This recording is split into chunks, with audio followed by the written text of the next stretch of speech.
Did you know this man was more feared than Vlad the Impaler? His name was Ivan the Terrible, and if you were one of his enemies, you probably didn't live long enough to tell the story. Born in 1530, Ivan IV ruled Russia with an iron fist, but ruling is an understatement. This man was a walking nightmare for his own people. How brutal was he?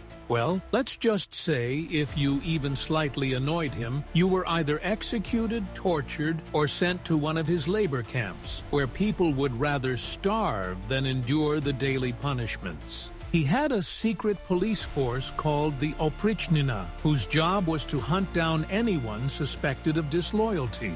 If you were unlucky enough to get on their list, you might be burned alive, drowned, or even boiled in a giant cauldron. But his paranoia didn't stop there. He even killed his own son, the one person who could have continued his legacy.